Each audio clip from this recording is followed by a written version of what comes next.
안녕하세요. 자, 이제 오늘은 우리가 논술 심화반 개강하는 날인데요. 저희 이지선 유아이명에는 논술이 3반이 있어요. 기초반, 심화반, 문제풀이반 이렇게 이제 3반이 있는데 사실은 이제 기초반도 그렇게 이제 논술을 쓰는 그 머티리얼들, 주제들 이런 것들이 막 기초 막 쉽고 막 그렇지 않아요. 그러니까 주로 이제 2019 개정 누리과정과 신이론 중심으로 되어 있기 때문에 사실은 기초반 문제들도 교육과정에도 굉장히 많이 나오고 면접에도 많이 나와요. 그래서 이제 기초반 같은 경우는 근데 왜 기초반이었냐 하면은 짧은 글을 연습을 해요. 그래서 이제 한 문제씩 있잖아요. 우리가 보통 시험지에 보통 논술 문제 1번, 2번, 3번 이렇게 나오잖아요. 그러니까 짧은 문제 중심으로 이제 써보기 때문에 사실상 기초반 같은 경우에는 이제 서답식 답안 작성 연습도 굉장히 같이 겸해서 할 수 있는 그런 좋은 찬스가 되기도 해요. 그래서 기초반도 이제 선생님들께서 수강하셨으면 굉장히 좋았겠다 이런 생각도 들고, 그 다음에 이제 심화반은 왜 심화반이냐 하면 이제 분량이 훨씬 많아요. 기초반은 이제 찬찬히 조금씩 연습하는 반이고, 이제 심화반은 분량이 훨씬 많습니다. 그래서 기존의 기출을 다 풀어요. 2013부터 시작해서 2024까지 모든 기출을 다 풀고 실전 모고 매주 하나씩 봅니다. 그래서 정말 많은 연습을 할 수 있고, 그리고 이제 그 장학 자료들, 논술에서는 장학 자료들을 위주로 굉장히 많이 살펴보고 있고요. 시험에 나올 것 같은 장학 자료들을 법장학도 보고 2019 개정 누리과정도 보고 이렇게 해서 주제들을 이제 그런 식으로 다양하게 보고 이제 기출을 내용도 다 다루고 이렇게 하기 때문에 분량이 굉장히 많아요. 그리고 이제 심화반부터는 서론부터 결론까지 다 씁니다, 이제. 그래서 문제풀이반하고 차이는 뭐냐? 문제풀이반은 문제수가 더 많아요. 그리고 이제 문제풀이반에서 기출 다시 봅니다. 기출 2013부터 2024까지 또 봐요. 문제풀이반에서.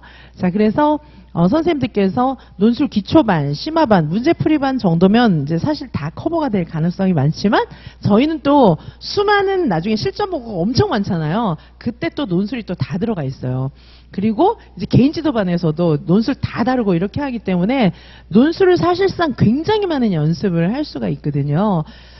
이제 그런 전체를 막 연습하는 반 치고는 심화반은 이제 오늘 첫 개강인 건데, 이제 앞으로 문제풀이반도 있고 당연히 이제 실전 모고반에서도 서론부터 다 쓰고 이렇게 되는데, 선생님들께서 N수생 선생님들 특히 논술에 대해서 이제 조금 무감각하신 경우가 좀 많은 것 같아요. 왜냐하면 이제 초수 선생님들은 글 쓰는 거에 대한 두려움이 있으니까 어떻게 하지 막 걱정을 많이 하시는데, N수생 선생님들 같은 경우에는 논술이 교육과정에 비해서 조금 쉽다 그런 생각을 갖고 계시는 것 같은데 그러시면 안 됩니다.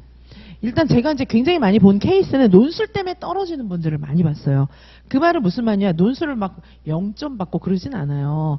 그런데 이제 컷에 걸려있는 분들 있잖아요. 컷에 걸려있는 분들이 오히려 교육과정은 잘했는데 논술이 막 15점에서 16점 뭐 이 정도 나오면 논술 때문에 떨어진 거예요. 사실 그렇죠. 그래서 이제 합격생 선생님들의 평균 논술 점수를 보면 18에서 20점 되거든요. 그러니까 논술을 내가 18점이다. 그러면 논술이 이제 평균인 거예요. 그래서 논술 때문에 떨어진 건 아닐 수 있어요. 18점은. 그런데 논술이 그 이하인데 내가 컷에 걸려서 컷 마이너스 1점 뭐 이런 식으로 떨어졌다. 뭐 사실 컷 마이너스 0.5점도 있고 컷 마이너스 0.3점도 있거든요. 자, 그러니까 그런데 논술이 17점, 16점이다 이러면 논술 때문에 떨어진 거예요. 그런 분들 많이 봤어요, 저는. 근데 대체로 그런 선생님들이 왜 논술 점수가 그렇게 나오냐 하면 첫 해에 그냥 한번 연습 삼아 시험을 봤는데 그때 점수가 좋았던 거예요. 논술 공부를 하나도 안 하고 가서 봤는데 19점, 20점 받은 거예요. 그건 오히려 잘못된 경험이에요. 그 선생님 입장에서는. 그럼 논술 공부를 안 해요. 아, 쉽네? 이렇게 생각하고 교육과정만 공부를 하시는 거예요. 그런데 교육과정 점수가 그런 선생님들이 이렇게 편차가 있어요. 굴곡이 있는데 그러면 안 되고, 이 논술을 잘하는 방법은요, 계속 연습하시는 거예요. 그러니까 시험장에 들어갈 때까지 꾸준히 막 많은 시간 연습하지 않더라도 꾸준히 계속 연습하시는 거고, 그리고 논술은요, 이제 논술 논제들을 다 알고 계셔야 돼요. 뭐 논제를 알아야 쓰죠. 물론 이제 제시문에서 우리는 찾아 쓰는 그런 문제들도 많이 나오는데, 선생님들께서 찾아 쓴다 할지라도 어느 정도 알아야 되거든요. 그리고 요새는 찾아 쓰는 문제 안 나오는 경우도 많아요. 찾아 쓰는 문제와 원래 알고 있는 지식을 동원해서 쓰는 문제가 섞여서 나오기 때문에 선생님들께서 문제 하나 나왔는데 논제를 내가 아예 모른다. 그러면 1점, 2점 훅 날아가거든요. 근데 선생님들께서 그냥 하나를 완전 못 쓰고 날린다. 아니면 딴 걸 쓰고 날린다. 이러면은요, 18점 이상 안 나와요.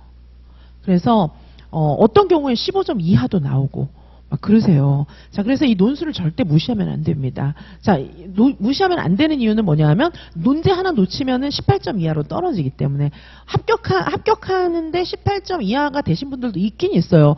그러면 교육과정에서 그만큼 점수를 보충해야 되는데 그게 보통 일이 아니에요. 자, 그래서 논술 때문에 떨어지는 경우가 많다는 걸 말씀드려요. 그리고 이제 논술 무시하면 안 된다. 왜냐하면 이 논술 때문에 떨어지니까 잘못하면 요거랑 두 번째는 뭐냐 하면 이 논술은 저희는 사실은 유아임용 같은 경우에 합격생들 점수 받은 거 제가 답 쓴 거 복귀한 거 이렇게 대조를 해보면은 논술은 그래도 점수를 좀 후하게 준다는 느낌이 들어요. 교육과정에 비해서. 그런데 이 논술에서 글쓰기 연습이 제대로 되지 않으면 교육과정에서 점수를 엄청 잃는 거예요. 자, 그러니까 글쓰기 연습을 본격적으로 할 수 있는 찬스가 논술 써보는 연습이잖아요. 근데 오히려 우리는 이제 논술 시험 같은 경우에는 답이 길잖아요. 그러니까 조금 못 써도 뒤에서 복귀할 수 있는 찬스가 조금 있거든요. 그런데 교육과정은 해봐야 한 문제당 두세 줄로 그냥 끝나버리잖아요. 그래서 여기서 막 꼬이고 이상하게 쓰면은 점수가 안 나와요.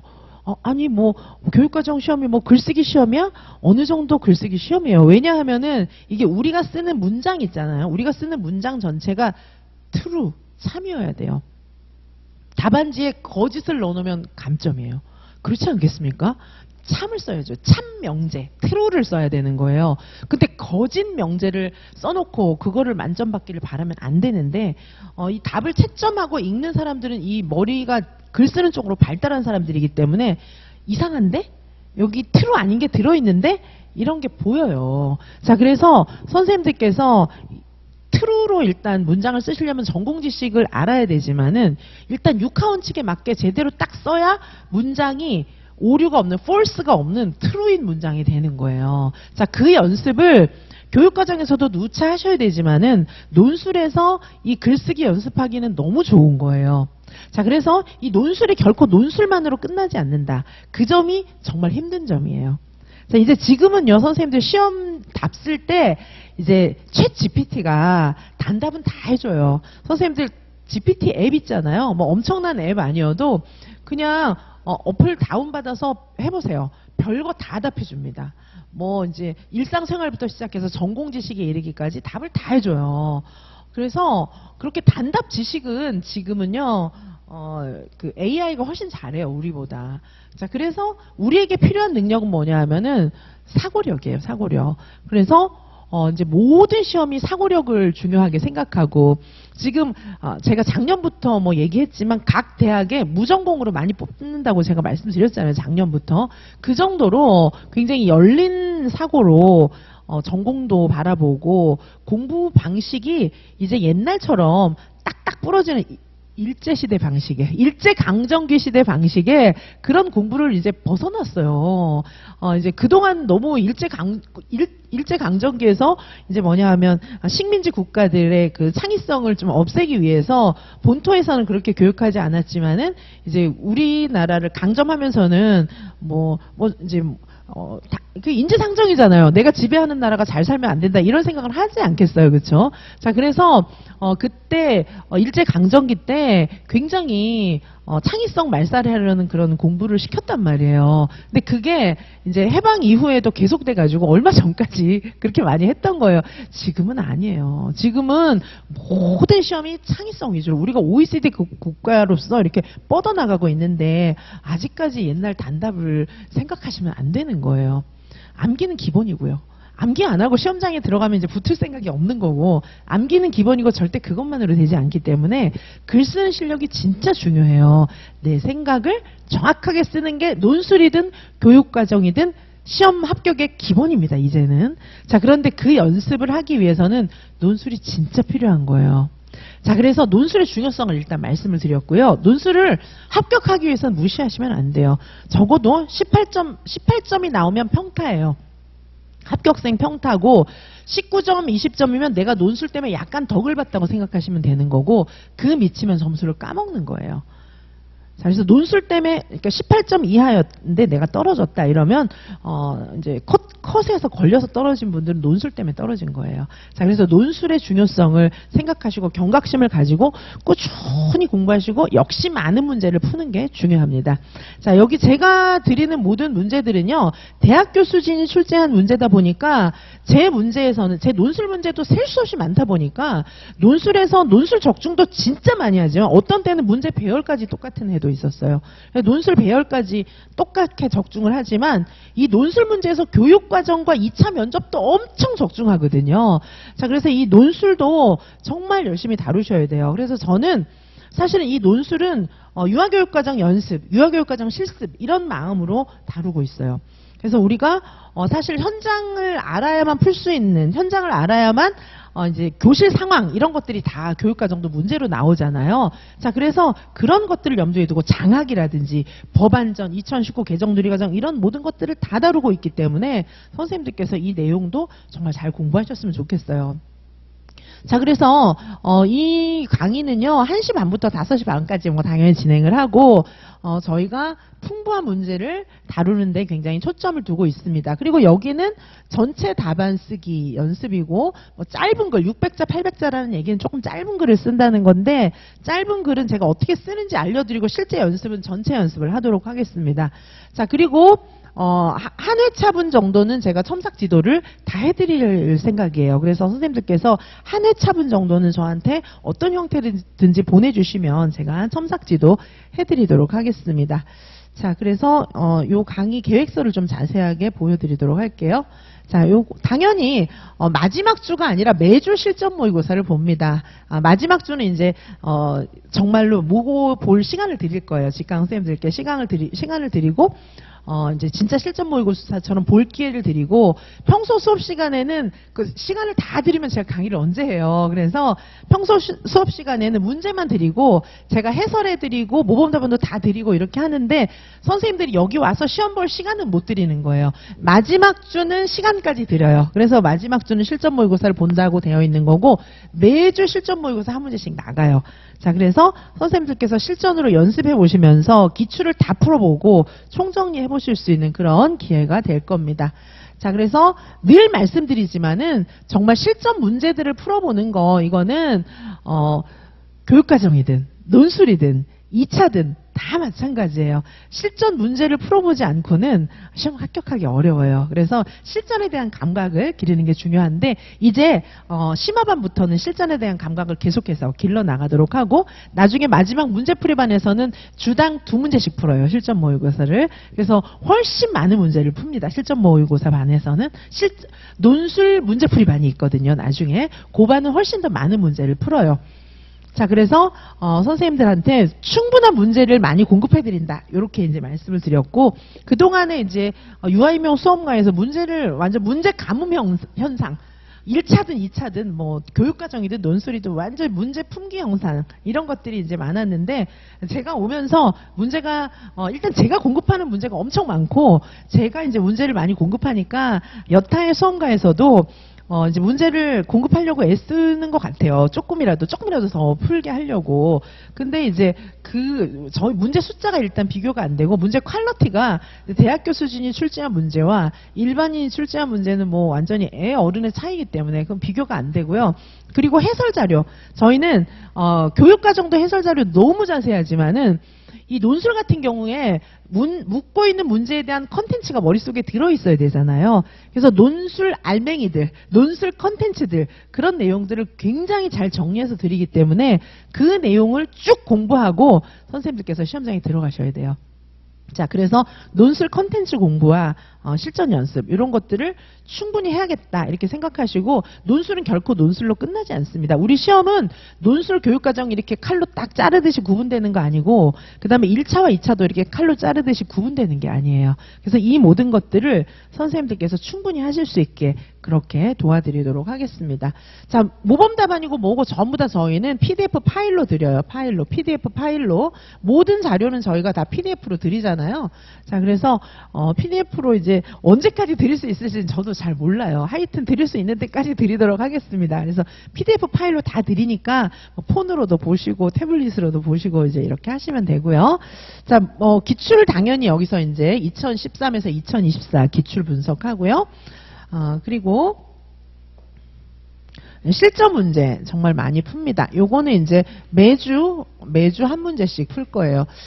보통 이제 마지막 주에는 2문제씩 이렇게 푸는데, 어쨌든, 마지막 주 되기 전까지 매주 한 문제씩 풀고, 보통 마지막 주에는 우리가 논술 기초반에서도 2문제 풀었거든요. 보통 2문제씩 풉니다. 마지막 주에는.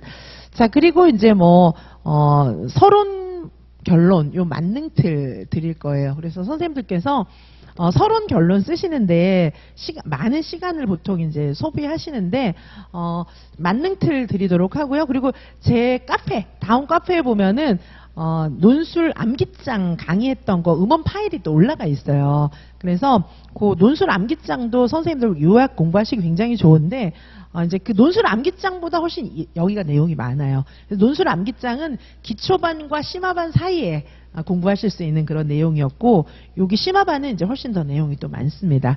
자, 그래서 정리를 전체적으로 이제 이 시점에 논술 이제 시작해야지 뭐 이렇게 생각하실 때 N수생 쌤들 요 반으로 시작하시면 되고, 초수생 쌤들도 지금부터 막 한마디로 이제 막 진짜 집중해서 열심히 연습하신다면은 지금 이제 이 심화반부터 시작하시면 될 것 같아요. 자, 수업 진행 방법은 제가 기출문제 관련 이론 강의를 좀 할 거예요. 기출문제 관련해서 글 쓰는 방법도 알려드리고, 오늘은 첫 주기 때문에 글 쓰는 방법 이런 것부터 시작해서 알려드리고, 그 다음에 기출을 매주 한 2-3문제씩 풀어나갈 거거든요. 그래서 그 기출을 분석하면서 쓰는 방법 알려드리고, 제가 초안한 거 이런 것들도 보여드리면서 초안 어떻게 해야 되는지 이런 걸 차분하게 알려드리도록 하겠습니다. 자, 그리고 이제 예상 문제, 기출 변형 문제 이런 것들을 풀 거예요. 그래서 이제 주당 1-2개씩 예상 문제, 기출 변형 문제도 드리도록 하고요. 자, 그리고 논술은 전체 답안 중심으로 쓸 거예요. 전체 답안 중심으로. 짧은 글은 제가 설명만 하고, 서론, 본론, 결론 쓰는 거, 그래서 문항별로 어떻게 써야 되는지 이런 것들을 자세히 알려드리도록 하겠습니다. 그리고 이제 선생님들께서 그 예상 문제 제가 드리는 것들 스스로 과제 답안 작성해 보시고, 자, 그 다음에 이제 모든 문제에는 저희가 제시하는 모든 문제, 모든 기출, 모든 자료에는 전부 모범 답안이 다 있어요. 그래서 이 모범 답안은 전부 대학교 수준이 작성한 것이고, 실제 선생님들께서 답안 그 시험장에 나가서 쓰는 답보다 좀 길게 작성이 돼 있어요. 많은 예시 문항들을 보여주기 위해서, 예를 들면 문제점을 써라 이러면은 이제 문제점을 다각도로 볼 수 있는 첫째, 둘째, 셋째 이렇게 나눠서 작성 예제로 드리기도 하고, 이제 선생님들이 생각이 여러 가지로 이제 갈릴 수 있잖아요. 그런 문제들은 전부 다 예시를 드린 문제들도 많이 있어요. 그래서 충분하게 선생님들께서 대학교 수준들의 문장을 볼 수 있게끔 그렇게 드렸기 때문에, 사실 이제 필사도 좀 해보시면 좋고요. 그리고 필사할 시간이 없으시면 그냥 제 답안만 읽어보셔도 글 실력이 늘더라고요. 그리고 이 글 실력이 느는 것과 동시에 이제 서답식 답안의 능력도 늘더라고요. 그래서 저의 모범 답안을 읽어보시는 것만으로도 굉장히 많은 공부가 되니까 자료가 좀 많아요. 그래서 선생님들께서 그런 내용들을 전체적으로 보시면 좋을 것 같습니다. 자, 그리고 이 주차별로 이제 강의 계획서대로 수업이 진행이 되고, 자, 여기 보시면 실전 문제까지 매주 이렇게 실전 문제 진행을 하고요. 그리고 이제 마지막 주에 실전 모의고사를 또 보고 이렇게 하도록 하겠습니다. 자, 그래서 요 강의 계획서 참고해가지고 선생님들 공부하시면 되고, 일단 제가 선생님들께 드릴 수 있는 말씀은 논술은 진짜 중요하다는 거예요. 네, 논술은 저희는 이제 대학교 수준 출제한 문제로 드리고, 문제 중심 논술 심화반입니다. 그래서 논술은 정말 중요하다. 그거를 염두에 좀 두시고, 논술을 통해서 나중에 이제 서답식 답안 작성까지 완성하셨으면 좋겠고, 논술은 지금 당부드리는 건 매일 30분이라도 좋아요. 너무 많은 시간을 공부하기는 좀 어렵잖아요. 그럼 어떻게 공부하시면 되냐 하면 매일매일 논술을 한 30분씩 나눠서, 그리고 저는 논술 강의도 짤막짤막하게 올리기 때문에 한 강 듣고 뭐 모범 답안 읽어보고 이런 식으로 해서라도 매일매일 30분 이상씩 공부하시고 하루 정도, 일주일에 하루 정도는 맘먹고 조금 논술 써보고, 그렇게 하면 한두 시간 써야 될 거예요. 그렇죠? 그러니까 매일 30분, 하루 정도는 한 1시간 이상 이렇게 해서 논술을 꾸준히 시험장 갈 때까지 감을 잃지 마셔야 되거든요.